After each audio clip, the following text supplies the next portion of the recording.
So, what are your 4 books that you have finished? What are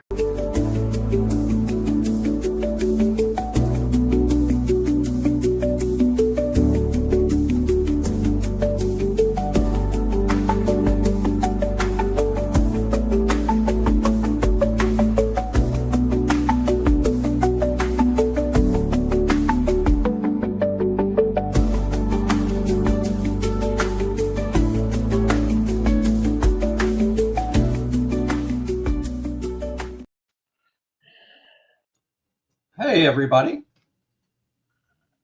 Mike would say we are live, but he is busy trying to find our guest again.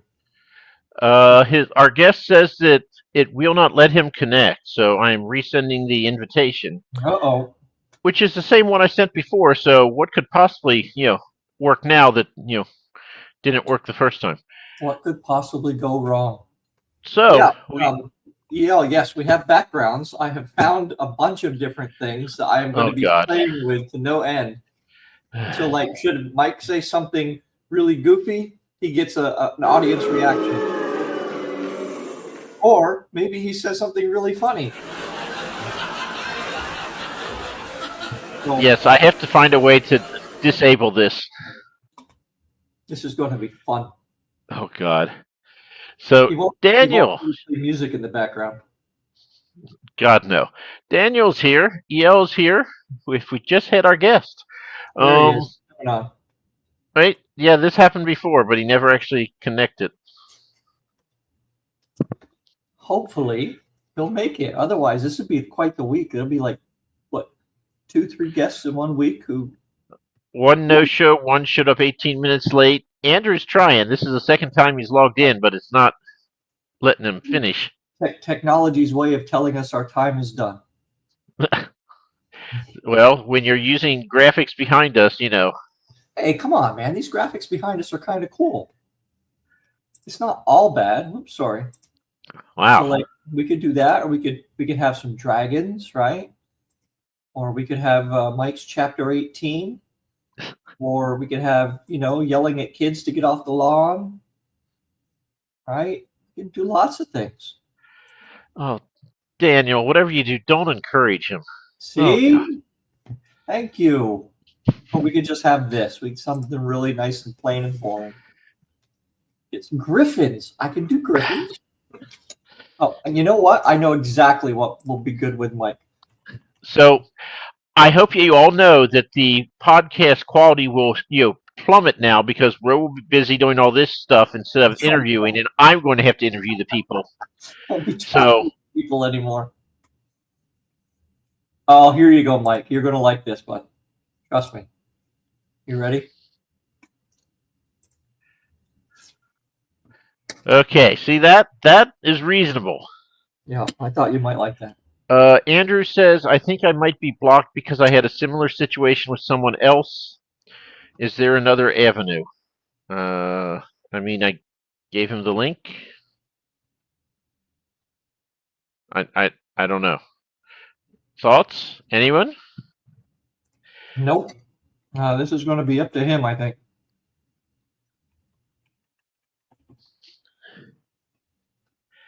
So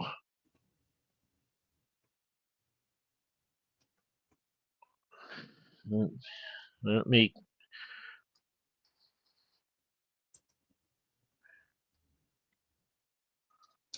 We are having some difficulties. Sorry.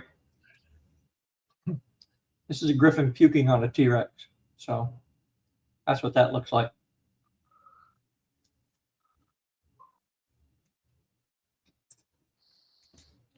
All right. So we have no guest again, Mike. Would you like to talk about your new book, Mike, that you were talking about yesterday with Saffron? So let's talk about that. And yes, we are on StreamYard. If you know how to help us with this, wait, Andrew, add the stage. Hi, Hey. yeah. Here's the thing. My laptop, with another person that was going to interview me, I had accidentally clicked the whole don't allow. So that's why my laptop doesn't work. So that's why now I'm on my phone, and I know I wanted it on my laptop. But this I don't. This is working, man. So Yep, that's okay. You're here, so Ro will quit playing with the stupid backgrounds now. So I don't care, even if if we can't even see, as long as we can hear you and get Ro distracted, I'm good. yeah, I'm Well, done. And Daniel says he can help you with it later. I'll say thank you. Yeah, I can see. I mean, I can see you and everything. It's Really seeing technology. that's almost broken on its own. So Yeah. you might want to get that looked at. So what are you up anyway, to? What's going on? Well, I finished a third draft of it will become a duology. I was toying with the idea of traditional publishing again, and then I said the heck with it because, frankly, I would rather have creative control and more royalties and a bunch of other wonderful stuff. And I have an idea for a sequel for my most popular book, the Discarded Knight. It's going to be called The Discarded Savior, and it'll involve a ton of time travel in it, and it'll kind of have that whole MacGuffin thing, but not necessarily chasing the MacGuffin, more along the lines making sure the MacGuffin works so bad things don't happen. So, okay. MacGuffins. So has the storm reached you yet? The snowpocalypse of 2026. It's cold, but it's not. There's no snow. Where are you? Pennsylvania. Oh, yeah, you'll get it tomorrow. Yeah, that's what I heard. Yeah. Yeah. It's just cold up there, though. Like up in Vermont, it's like -10, feels like -15 or some nonsense. Right. Screw that. Yeah, forget that. It's nice to look out in your screensaver. That's about it. Yeah, it's nice to look out a window where you're warm, drinking something. No, it's never nice. I hate snow. I always hate snow. Oh. I'm hoping for global warming so I can grow palm trees in my front yard. Exactly. Yes. Well, there's the old joke about global warming, to where if the globe is warming, then why are people wearing jackets? So, heard that somewhere. Daniel, I believe, if I'm not mistaken, you're in New York, upstate New York. You're the wrong place to hate snow. Need to move south. Oh, yeah. So, anyway, how many books have you published, Andrew? 3. 3, and you have the second part of the duology is going to be coming out, and you have another idea. So, you're going to be busy. Do you have your books with you?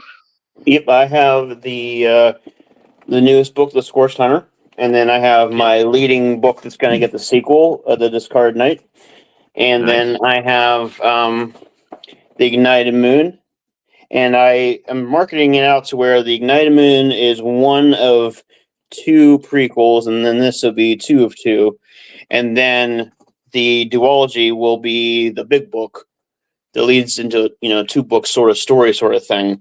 I'm still getting a handle of the whole marketing and wording process, but hey, that's the fun of it. Aren't we all? Okay. Because Daniel's taking full credit on this, Discarded Knight sequel. What advice is it that you took?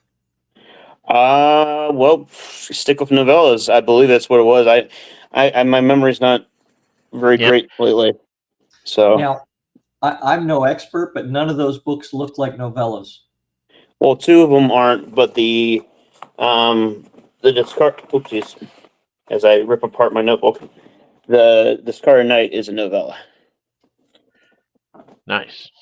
So, and so basically what it'll amount to is the sequel to the Discarded Knight will basically be the world that the hero finds himself in is falling apart, and he has to fix it. So, might have to team up with some people that are unscrupulous characters, and I'll also be able to use my blog story with it, A Cold Future. So, nice. So somebody nice T-Rex. T-Rex in a blizzard. Yeah. T-Rex in a blizzard. With lightning behind it, because of course. Yeah. I didn't ask. for the life Well, of heck, me. they made the T-Rex swim in one of the Jurassic Park movies recently. I'm like, what in the world? Oh, look at EL, supporting the downfall of the artist. No, I'm just putting up a bloody screen on the back, so it's not just black, man. It's Yes, Mike. so you can Mike focus said on we would get upset something. about it, and I So you didn't can listen. focus on something other than us. Yes. People will get upset about all kinds of things. I just got an email today from somebody who said a page fell out of the book that they bought from me. I'm like, how do you figure I'm going to fix that? Was it an important page?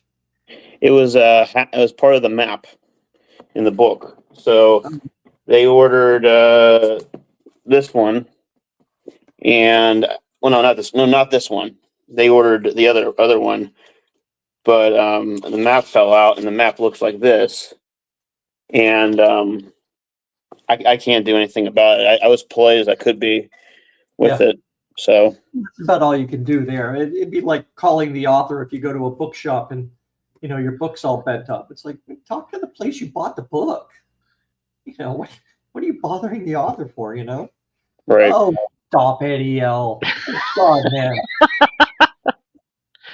Ugh. Yeah, Well, they he can't. But having said that, that was your opportunity to print them off an 11 by 17 map and mail it to them. I could, yeah, I could do that. But I could just send them the map that I take around to events and everything. It's a little folded, but it'll do the job. yeah, or you could have just emailed them a copy of it and let them print it themselves. I could, but I like doing everything the hard way. Well, You're talking I to mean, the guy that changed a bulb on the walk behind the house by using the shortest distance between 2 points, a straight line, but there were stairs, but I climbed up the brick wall to get to the light. So didn't think that one all the way through. yeah, I didn't. Not really. That's all right. I do the same thing all the time. My wife says, "Why didn't you just do X?" It's like, that would have been a lot easier. But Much fun. as you like said, to challenge yourself. That's what you That's- say. I do, yes. That's my See, I'm American not even Gladiator married, moment. and I know this. Well, you don't have any choice but to figure it out yourself, man. All right, we got a question here. Andrew, did you just suggest you go to cons? How many books do you sell at a con on a good day, bad day? Well, I've been to technically 2 or 3 events total, and in my most recent event, I sold 16, and 2 out of the 16, two out of the however many people that were there bought all 3 books, Oh, nice. which was nice. And the first person that came up bought all 3 books, and because it was a community event, there was different attractions and everything, and he was part of what's called Living Treasures, which is a zoo, and he had a snake around his neck, and I thought it was fake until he took it off his neck and it started moving, and I'm like, dude, it's like 30 degrees in this building. I mean, I know you're warm blooded, but you're gonna hurt the poor thing. But apparently there was a heated area in the festival or Christmas thing that was going on. But yeah, no, So that I was sold, your first thought is it's not warm enough for the snake around your neck. yeah. Well, I like the animals. So he bought the 3 books, all 3, and then someone who I knew from clear back in the '90s bought all 3 books, and so that was a good day, and that turned into a good month because it was December, and I ended up selling I think 31 books total, so like 16 online and however many in person, and I think I sold a little bit more in person, so it was a little bit of a combo. But this month is a little bit shorter than that, but I'm okay with that. Yeah, this month is 19 for January. This is better than what I was doing last year. Nice. So, I don't know if I've sold 19 books online total. yeah. But, I don't try either. So there you go. Well, this one's a combo of online and in person. 6 in person, 13 online. How do you advertise your online books? What's your process there? Well, I post links with descriptions of the books, and then I talk with people, and sometimes I get lucky with them wanting my books.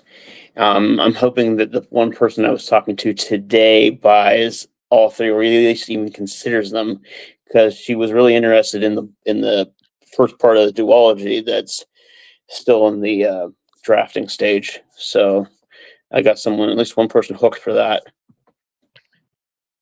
So, of your 5 books, which one has sold the most? How many is that? EL has written 9 books. He averages about 20 sales per book, but he really sucks at marketing. Don't we all? Don't we? Yeah, exactly. Of the 3 book, well, I have 3 books out, and of the what sold the most, it would be the Discarded Knights sold the most, and it sold over 400 copies. And last year, it's made about $1,100 in sales. Are most of those online sales or ebook sales? Yeah, on a combo, both online and in person. So what did you do to sell? How many hundreds of those? Well, a total, I think it was over 400 for that particular book. But what I did, like I said, was the first thing I said about on the online stuff. But I just spoke to as many people as possible. Strangers, family, friends, acquaintances. Went here, went there, and did what I could. I'm still experimenting with the ads. Good, man, but that's a book a day. Somewhere in that ball. Well, sometimes I would sell more than that, because I remember with the last interview we had, I had gone viral in May of 2025. So in May 2025, I was blasting them out like you wouldn't believe. Like, I was selling 8 every time I went to sleep. Nice. So we joked at work that I was going to call off and say, I can't come in, I gotta sleep, because every time I go to sleep, I'd sell. That's right. Stay asleep. There you go. And the secretary would be like to the boss, Ken, there's something wrong with this kid. He needs to sleep. Yeah. So what do your social numbers look like? I mean, what are you on, and what do you use the most? Well, X, I was at 10.3 at one point, and I'm down to 10.2. I don't know what's going on with the algorithm, but I don't get as much attention on X as I used to. Facebook, I'm still in the 2,000 range as far as followers are concerned, but I get more interaction there. TikTok, ever since they had that shutdown, I don't get nearly as much attention, but my announcements as far as when I was building up to that 1,000 sales, I was getting a lot of attention. Right now, since I've been self-publishing for about well over a year, like a year and 3+ months at this point, I've sold 1,113, and that's online and in person sales. I saw something the other day about TikTok and the way the algorithm works now is that if you just kind of focus what you're doing to one thing, it works pretty well. But if you have like a video that's talking about something totally other than what you've been talking about, it skews the whole thing. It just balls the whole thing up. Mm. So I don't know. That bears looking at again for me, I guess. But because when I was using it a little bit last year, just doing like editing tips and stuff, I was getting 300-400 views per whatever, because I don't have thousands, right? And now I'm just throwing out clips from this show, and I'm getting we're getting like 130 kind of views. So yeah, it's a different thing. But no. Daniel's only had success talking about Star Wars, which again, rage bait people. Yeah. Tell them Star Wars is has redeeming value currently, and see how many people reply. Mm-hmm. My favorite people in Star Wars are when the Klingons fight the Cylons. Exactly. Yeah. Exactly. Oh yeah. Well, somebody threw up some rage bait about if you're self-published, you shouldn't hire any editors or anybody whatsoever. You should be doing it all yourself since it's self-publishing. I'm like, sure. Help me. Why does Mike look like he's been? But look like he's being held captive. I don't. You don't look like you're captive any more than you normally are. How many times do I have to blink to confirm that, Hunter? Signs. Looks like those videos where say the signs of abuse, whatever it is, you do this or something. Oh, okay. Or whatever, some kind of weird hand signal. But yeah, no, I mean, I just do a combination of being out there in public and talking to people and putting stuff up online, and and I always like to say hoping for the best and so forth. But it doesn't pour in; it just it trickles in, and sometimes I'll get real lucky. I can tell you that when I'm not at work for more than 2 or 3 days at a time, it works out pretty well. So that's why I sometimes I'll take a personal. What kind of stuff do you post? I mean, because I've heard that you can't just always post buy my book, right? So what are you posting out there that's getting any kind of turn at all? Well, thank you. I just post like the links, Amazon links to my book with catchy little short paragraphs about each book. And also I use my newsletter. I got like about 71, 72-ish followers on that. And then I also, throw in my website, and that helps out a lot. A lot of it's luck. A lot of it's luck. I would like to have a formula to it, but I don't think you're going to find a formula until you really get into the game. And I've only been in the indie game for a little over a year. Yeah, well, for somebody who's only been in it for over a year, you're making much better headway, I think, than a lot of people are. Yeah. Who don't for sure really focus on doing those things, right? I think a lot of folks are like, okay, I got my job, I got this and that, and we're doing the writing, and we'll just worry about the marketing stuff later. But worrying about it later never gets here, So that's a good question. Daniel, the one thing I want to try to boost my sales this spring is order more books and do more events. Hopefully, mostly on weekends. And I'm also going to work on trying to at least figure out either Amazon sales or ads or Facebook ads, and just keep getting myself out there. Well, I hope you don't lose your shirt on that, because trying to figure out Amazon ads from everything I've listened to or watched or whatever is it's kind of like gambling, right? Is you can have a few $1,000s to lose to learn it. If you consider it an educational expense, great. Well, then I think I'll stick to working, going to events and stuff like that. My word for it, man.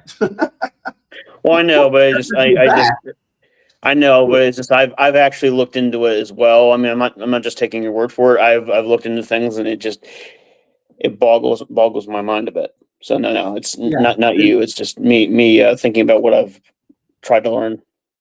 There's a lot to do it, but I mean, the people who do well with it, I mean, you can't beat the numbers.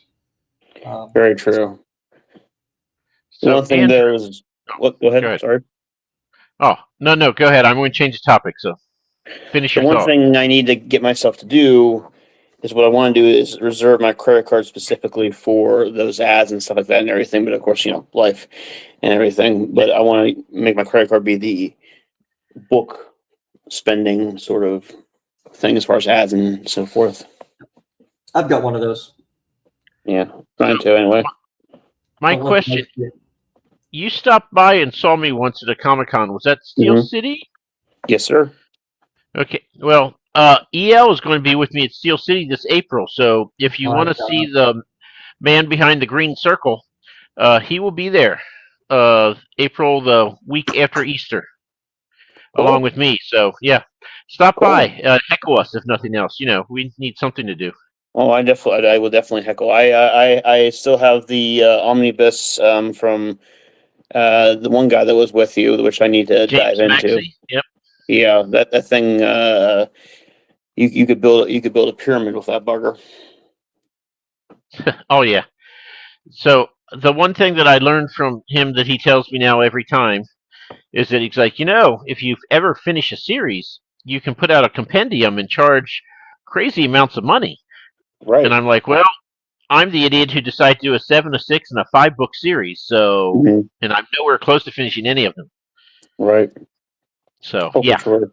You were telling Oh. Sebastian the other day, Mike. It's like, finish your damn book. Finish your book, man.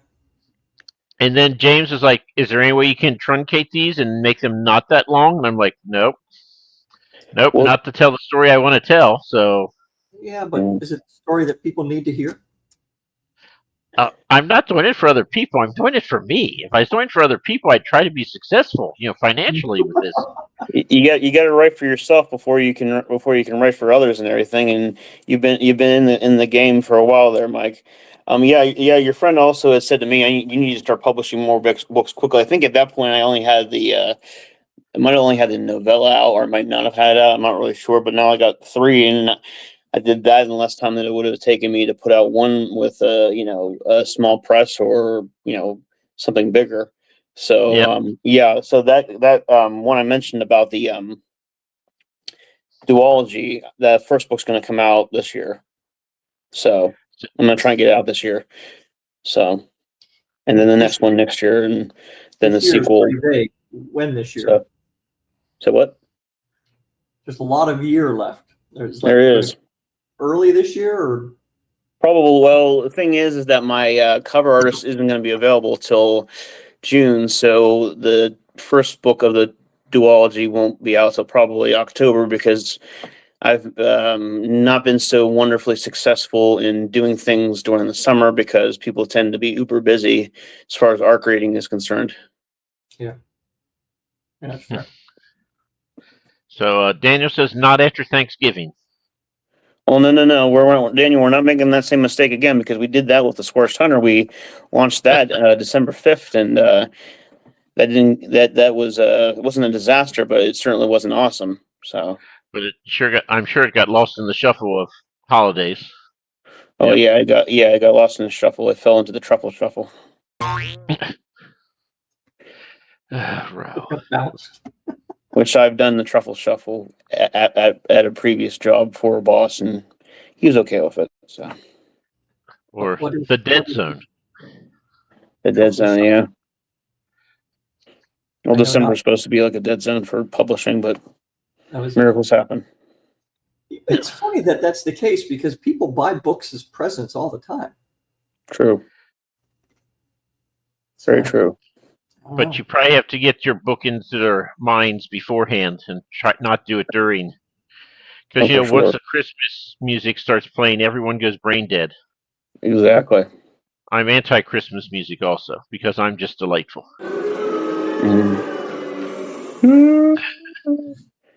The one thing I like about Christmas is It's a Wonderful Life, and that's and then about 5 or 6 versions of the Christmas Carol, and then I'm good. It's a wonderful. I haven't seen It's a Wonderful Life in a few years, but it's an excellent film. Oh, it is. Mike, have you ever seen it? It's old enough. You should have seen it by now. Yes, I've seen it. I was going to say it should come out when he was 5. And if you tell me that stupid movie with the Red Ryder BB gun is entertaining, I'm just going to mock you. I don't like that movie. Christmas Carol? Whatever one that is was Ralphie. Is that his name? Yeah, Ralphie. Yeah, my dad got Rustum wanted the leg lamp and everything, and we got that, and he tried to put it in the front window and so on. And Mom found a counter move and put nutcrackers in the way and snowmen. So, it was a little bit of a Christmas battle.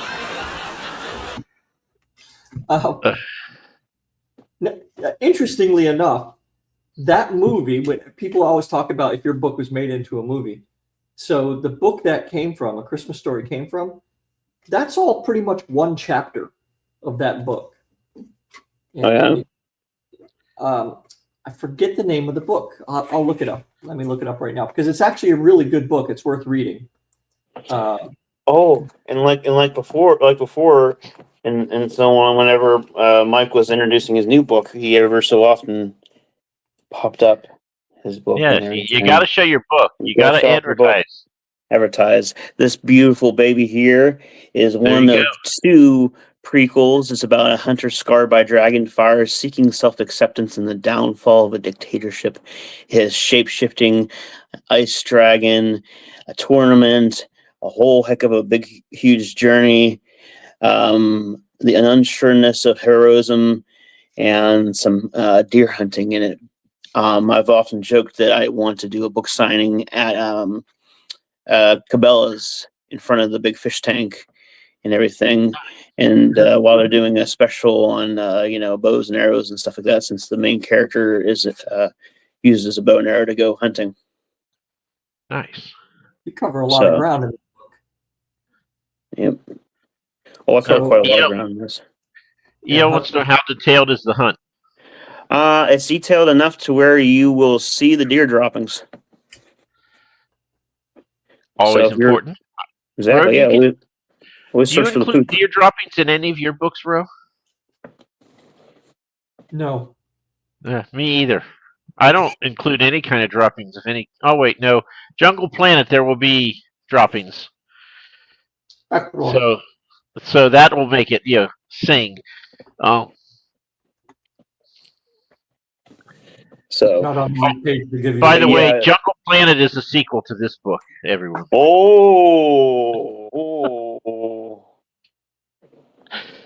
But of course, he had witch shit. Oh wow!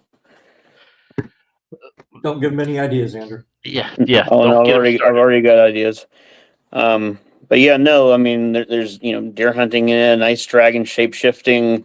The main character is trying to overcome self-doubt.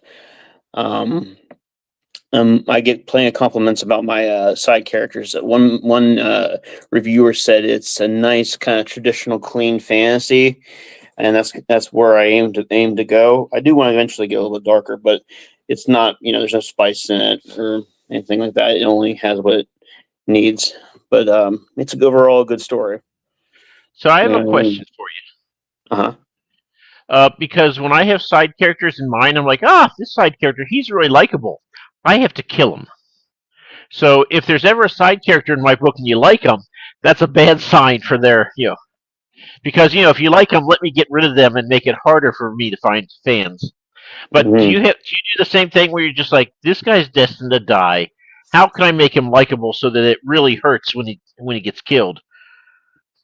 Oh yeah, I have that with the Scorched Hunter, and in all my other books as far as side characters concerned. I can tell you that right now the longest lasting side character will do your taxes. He's an accountant, so he's the only one that I haven't subjected to evil yet. What's the time period of this book? Well, it's kind of like a Middle Ages sort of thing, but I threw in a little bit of a Western because there's a Clint Eastwood character in it. Nice.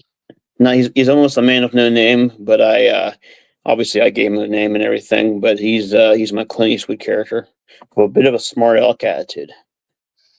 And an accountant. Well, yeah, there's also an accountant in it. Yeah. All right. You know how the lawyer got killed in Jurassic Park? That's what you need to do with your accountant. Yes. How did the lawyer get killed in Jurassic Park? The T-Rex bites him in half while he's sitting on the toilet. Yes, he is. He's like, no.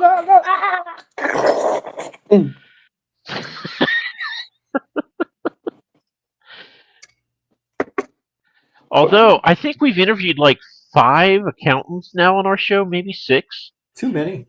Who knew? Yeah, I'm the guy that cleans the toilet before the accountant sits on it. But the toilet has to be in a elementary school and so forth. Have a non-working dispenser on it. I wish I could. We had one guest who said, I don't get to use my creativity enough when I'm making spreadsheets. And he said it unironically. And that's the whole idea of a spreadsheet. It's not to be interesting. So, very cool. But yeah, no, I use notebooks and so forth, and then sometimes I forget the notebooks exist. But in the case of this current project, I needed 2 because I wanted to make a list of things I wanted to adjust in the for the 4th and final draft, and also I made a list of things I wanted to put in for the 2nd book in the duology. So don't you hate that when you finish writing your book and it's all done, and then like a couple of weeks later you find a note somewhere that you had sent yourself about I have like a bunch of notes on my phone for like 3 books ago. It's like, oh shit, yeah, I should have done that. Yeah. Oh no, I go after I go through and do what I need to do. I go and grab that notebook and I just check them off and everything. Highlight this and Oh, I'm not nearly that go cool. from there. I'm real focused and all that. Yeah. Yeah, I put all my notes on post-it pads, and I find them sometimes over a year after I publish the book. I'm like, oh yeah, that would have been a good idea. Mm-hmm. Looking Yep. around my little desk right now, I see no fewer than 8 little piles of, or sheets of paper and stuff with scribblings on them lying around, and 3 notebooks stacked up. And yeah, Oh, for sure. Yeah. Well, I've got it down to where it's like I put a little star next to the stuff that's going to go into the next book, and now I'm to a point where with what I'm working on now, what will follow is almost like a post-war indoctrination sort of thing where the characters have to figure out a way to fix a world that's been manipulated and all kinds of chaos. Once this book comes out, people were like, "Oh my gosh!" You could watch the news. Yeah. No, I read enough history to where I no need to watch the news. News That's is too Well, grim you for most can people. figure out. it's a big grim dark. Okay. But yeah, So the Scorched Hunter has plenty of dark moments in it. The main villain's pretty darn sadistic, and I mean he'll remind you of a few politicians here and there. But he kind of moves like a praying mantis and everything. So he kind of does this little sort of thing when he moves, arms are up like a kind of like a what's the guy's name from The Simpsons and all that? He has this name Burns. Smithers, Mr. Oh. Burns. Excellent. He's kind of like a Mr. Burns character. EL wants to know what scorched your hunter. Dragonfire. Okay. She tried to impress some other teen boys whenever she was 15, and it didn't go so well. That dragon got mad and went and lit her face on fire. And after that, she didn't want to be around the public. She didn't want to be around people. She wanted to be secluded in the woods and go hunting and see those deer droppings. There would have been other ways she could. Never mind. Yeah, no, hey, when you get scarred for life like that, you don't want to be around people. But there's a call to action that says, guess what? You gotta leave the woods. You gotta go save the world. You gotta go help people. Oh, see, I wish my Grommy would take that advice. So I'm always like, you gotta leave. He's like, no, I'm going to talk to squirrels. Maybe turn into an owl. Maybe eat a squirrel while I'm an owl. But yeah, that's. The character in the book I'm writing is just now starting to listen to the voices in his head. Nice. So, how many books is going to be in this universe, Andrew? When you're all done. We have the 2 prequels.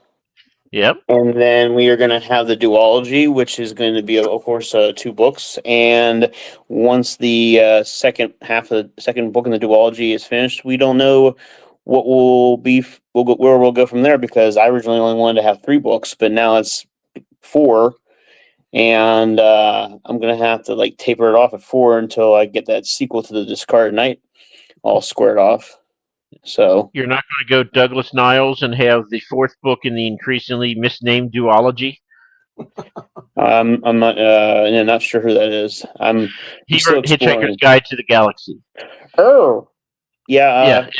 I know that's a really famous book and everything. The movie I wasn't too keen on, but I think I should read the book. Maybe I like the book a lot better. The book is pretty good. Yeah. The book is absurdist, through and through. It's wonderful. Well, the movie started out with dolphins jumping through water, and I'm like, I got this in Free Willy. I don't need more dolphins. No, thank you. So yeah, so I'll read the book at some point. Trying to do that book justice is really difficult. Oh yeah, because a lot because they try to condense it too much rather than taking the time necessary to do it. Mm-hmm. But there you are. Speaking of movies, really quickly, Mike, how you coming with your New Year's resolution to watch some movies? I've watched one. Which one? There were 12 movies total. 13th Warrior. And the really horrible one, Plan 9 from Outer Space. Oh, yeah. MST3K did not actually do it, but the people have started a podcast and they lampoon that movie in their podcast, so I'm going to watch it there. And Hey, that's you can going watch the actual movie. You can't watch a shit take of the movie. Yeah, I absolutely can, and I'm going to. Oh, that's not the way it works. Oh Andrew, no! Do I have to give the money back? Andrew, does he have to watch the real movie, or does he have to watch the send-up of the movie? He's got to watch the real movie. I will see the real movie, and I will hear people making fun of it the whole time, and I'm okay with that. That's a cheat, man. That's okay. You know what? Maybe this means you won't do it again next time. Oh no, we'll Because ultimately, I will do what I want. Absolutely. Surely you should know that by now. Yeah. I mean, if I want to throw up my book and tell everyone that they can buy it now, I'm going to. You can definitely buy this now, 99 cents for ebook and $18.99 for paperback. And it's also on KU. You should have led with that, man. I should have. That it's 99 cents. My delivery's not so great. I better take some tips from the Domino's guy. So, what? How come I'm getting Mike here? I don't know Mike. Why do you keep? I'm trying to get Andrew on the screen. God dang it! It keeps. Oh, hold on. I know what to do. Oh, Disregard. All right. Hey. All right, Andrew. How are you doing? I'm going to have to tell freeze us you out of the controls. Your sale on your book. Well, for this book, right now it's still in its infant stage as far as sales are concerned. But like I said, this is available for 99 cents on ebook, also on KU, and it's $18.99 paperback. And as I said before, it's about a hunter scarred by dragonfire, seeking self-acceptance and the downfall of a dictatorship, shape-shifting, elemental magic, autistic representation, and some good old-fashioned hunting in it. And believe it or not, this actually was written after the Ignited Moon. So, I had to take a break from the Ignited Moon and move on to this. So this was written second. So it actually ended up being the second of two prequels. Nice. And it's the thickest of all my books so far. So the 99 cent thing, is that all the time, or is it just now? Sorry, everybody. I'm trying. It's going to be all the time and everything. That way, it makes it just a little bit more accessible to readers. It makes for lower royalties, but I think that it will just make accessibility better, absolutely. Especially in this current economy. So that's a permanent 99 cents. Yes, sir. All right, cool. No excuses, everybody. Go get the book. Absolutely. And how much are your other books? The ebooks? Okay, this the ebook for this is also 99 cents, and it's $18.99 paperback. This 99-cent ebook and paperback, it's $10.99, and you can find them all on Amazon. And other places, this is about $2 more on Barnes and Noble, but I think that's the whole Barnes and Noble's thing more than anything else. Not my idea. It wasn't like that whenever I set it up. But yeah, no, I made everything nice and affordable. And right now, I actually have 5 autographed paperbacks of The Discarded Knight available if anybody's interested. And I have 1 left of the Ignited Moon autographed, and I don't have anything left of the Scorched Hunter autograph. That sold out about 2 weeks ago. Can they get those through your website? Yeah, they can get them through my website. I'm still trying to apply the Scorched Hunter to my website. For some reason, Wix is not, participating, but the other two, the Ignited Moon and the Discarded Knight, are available through the website. And that's author.andrewjohnston.com. Below us is the website scrolling. Nice. So you mentioned, Andrew, that in that book there's autistic representation. How do you portray that in your books? Okay, so with the Scorched Hunter, it's more of a sensory half of the representation, discovering smells and noises, and I also do the whole thing to where sarcasm is a little bit difficult and overreacting to certain situations whenever you need to remain calm, which is it's probably more than just autism for that, but I find that I do that a heck of a lot as someone who's on the spectrum. And as far as the Discarded Night is concerned, it focuses more on the emotional and mental side of the spectrum. What do people who are not on that spectrum get wrong if they try to do that? What do you see that people get wrong when they try to do it? I have not. I haven't read any book yet that has autistic representation in it. I don't know why. For some reason, I either can't recognize it or I'm not really sure. I mean, what I read mostly is like Joe Abercrombie and Dostoevsky. So I don't see it in those things. But I will say that in Crime and Punishment, I think that the main character might be a little bit on the spectrum. So what? How often Joe Abercrombie gets mentioned in the same sentence as Dostoevsky? But yeah, I go all over the place. It's like my musical interest. So it's either Johnny Cash or Poison. Yeah, that's also a big leap. Oh, Poison. God. Yeah, I met Bret Michaels. He's a little guy. I mean, I'm taller than him. He's just like, he's petite. Back in the 80s, Poison opened for David Lee Roth once, and I listened to about the first 30 seconds of a Poison song and went out in the mezzanine and had a cigarette, and I'm not a smoker. But it was, there you go. I cannot listen to this. It was awful. Oh. So. All right. So, you think your next book is going to be out sometime this year? Yep, I would say that the Orderman, the one that I'm before Thanksgiving, it'll be most likely October, and I want to try and make it on October 3rd, which is when I released the Discarded Night. And October 3rd is also special because that's my nephew's birthday. So I want to see if I can release a book on my nephew's birthday every chance possible. Very cool. So, and this one, I believe I dedicated the Scorched Hunter to my nephew. Just gotta find the page. Cool. Nope, never mind. I dedicated it to my mother. So, well, nobody's going to get mad that you dedicated a book to your mom. Yeah, nobody's going to take offense at that. Nope. I think. Oh yeah, this one, The Ignited Moon, is dedicated to my nephew. So, but that came out like 3 months prior to 3 or 4 months prior to his birthday. Yeah, right on.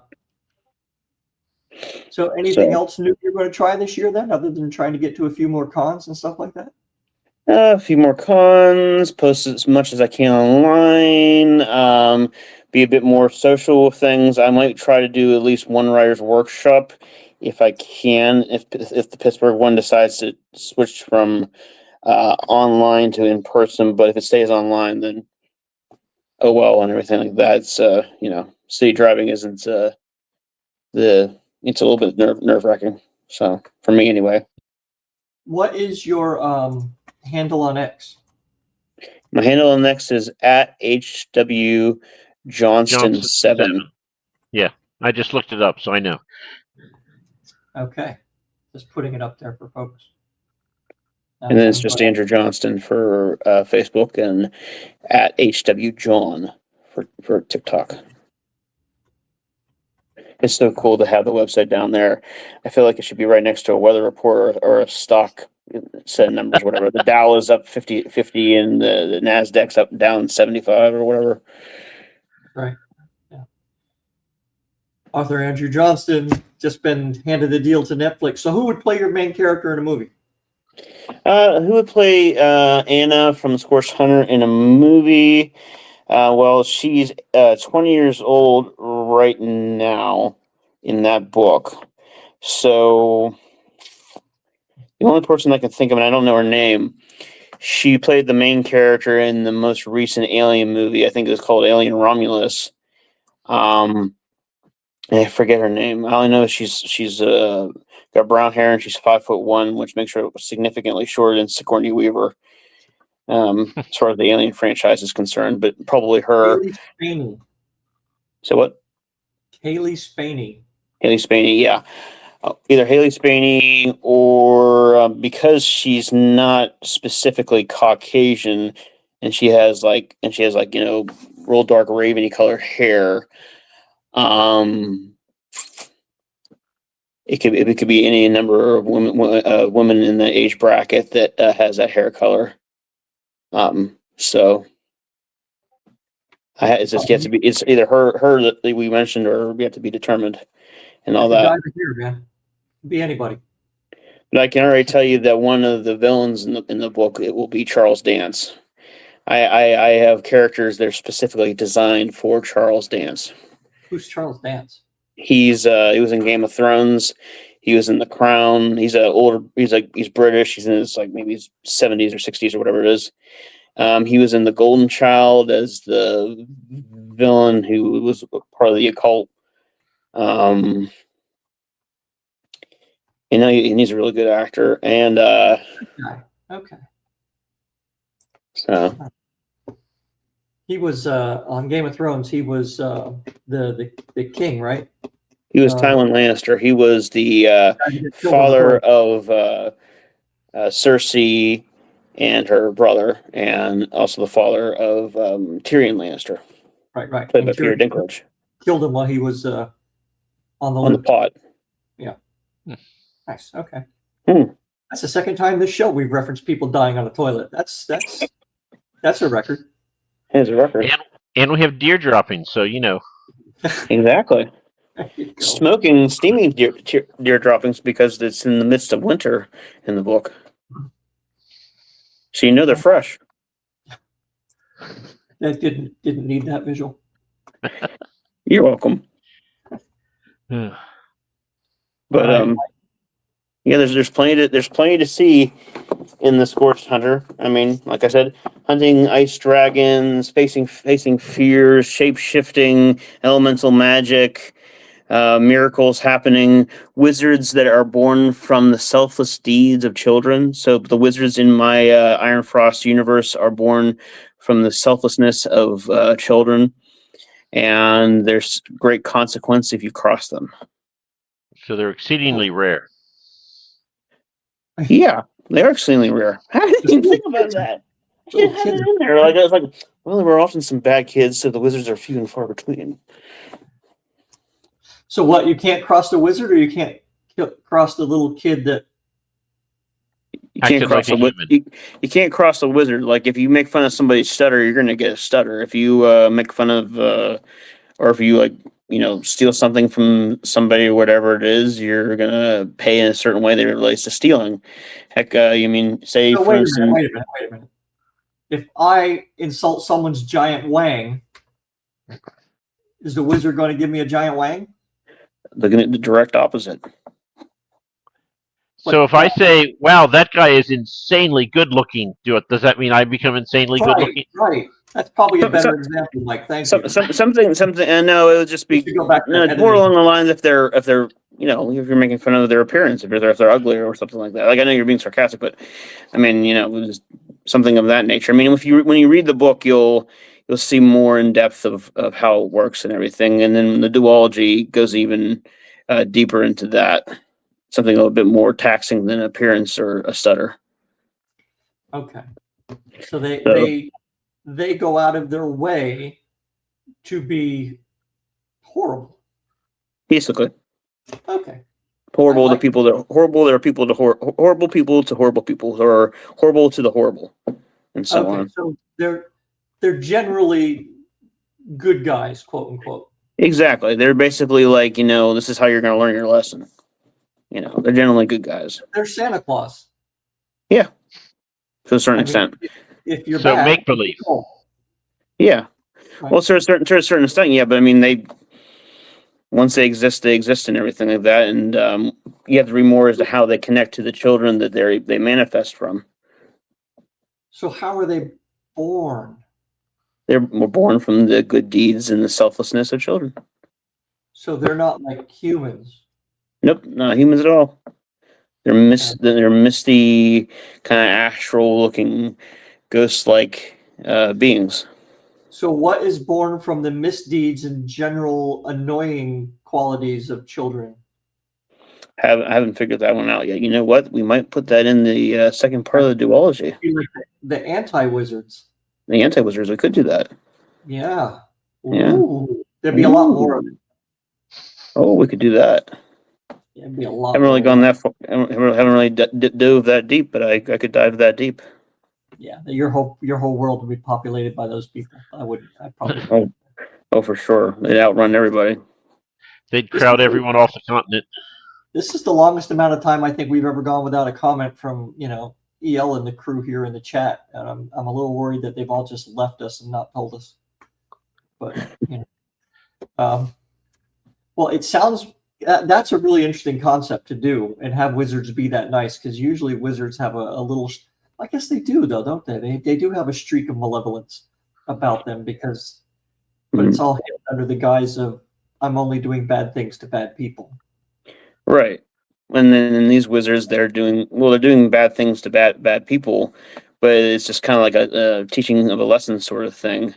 I mean, as you read the book, you find out a lot more about them, and the one wizard, his name's Brian.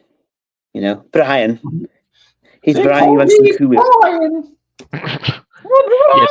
Brian. Tim the Enchanter was taken, so. I was trying to invent a evil wizard, yes. It's exactly what I was trying to do. They will name him Ro. And yes. That's all right. Maybe just one. Yeah.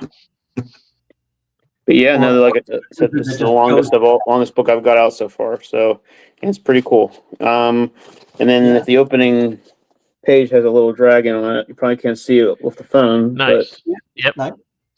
Yep.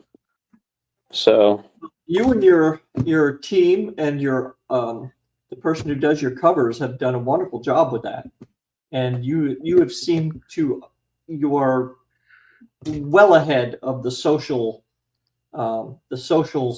for selling than Mike and I are, certainly.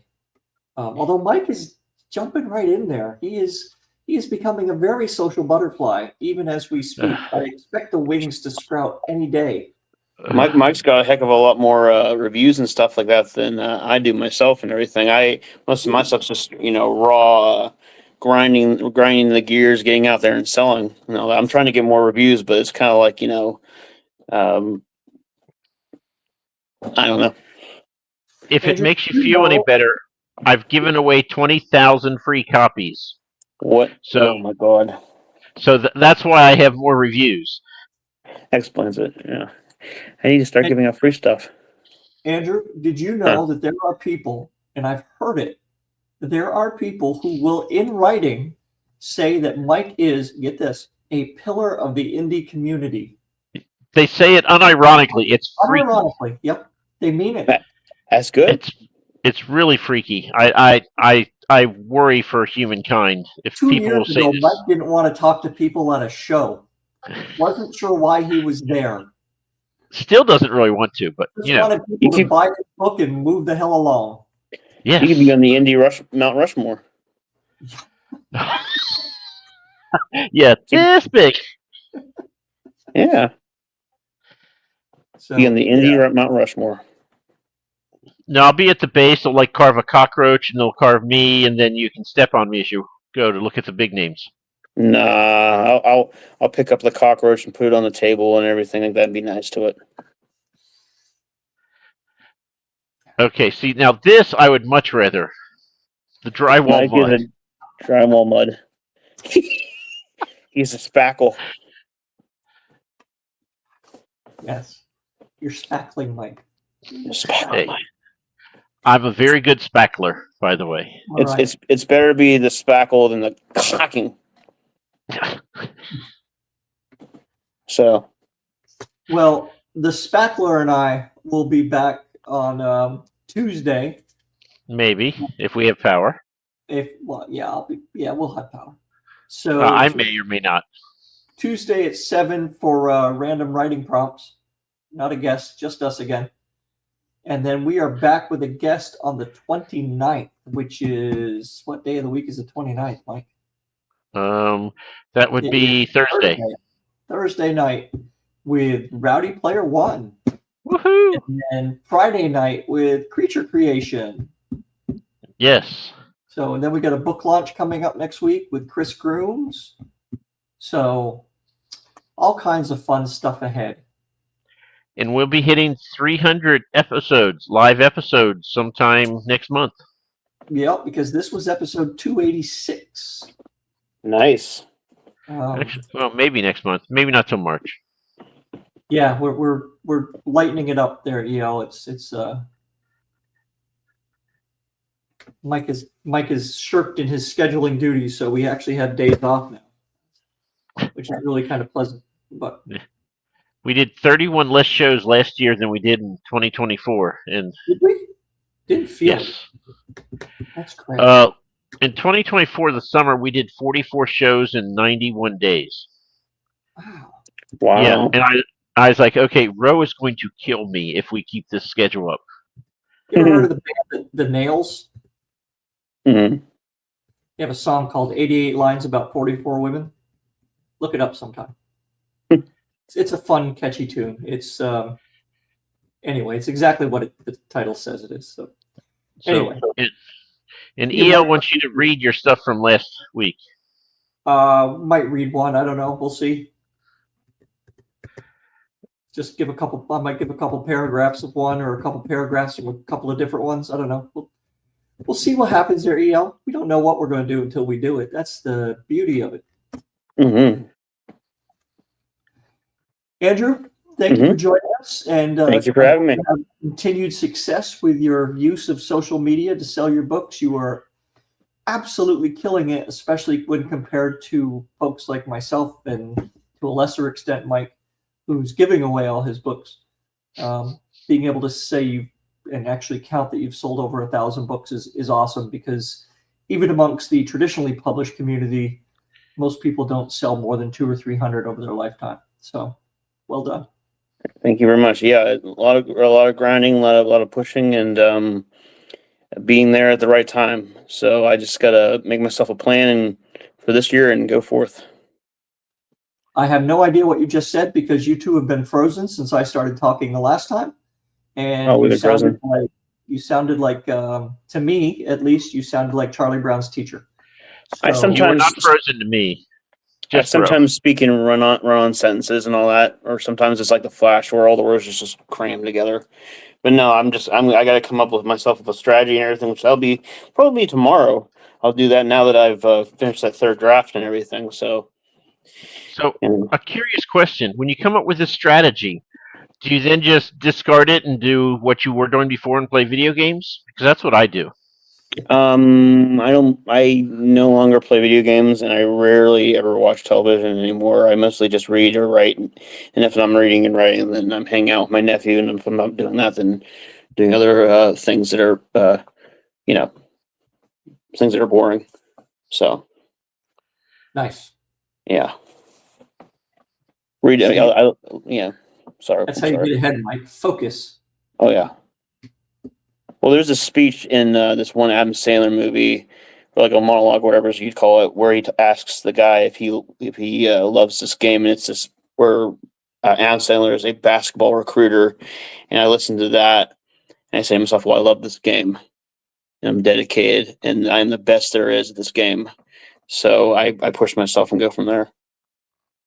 And an Adam Sandler quote is another thing we have never heard on 286 episodes. Adam Sandler doesn't get quoted with sage advice very often, I don't think. Oh, yeah. Hey, I brought you the how I got inspired by Cliff Clavin and everything in the previous one. Cliffy he's a different sort of cat, though. Yeah, he's just an inspirational guy. Talk about them. Yeah, however he speaks. I've only seen the first 2 seasons. All right. We're going to sign off and let everybody get back to their big snowstorm preparation. And might be iced over down there in Richmond soon. And down where my house is, apparently they've been getting snow for hours. So we'll see when it happens up here. All right. Well, thanks, everybody. Absolutely. Be safe. Thank you very much.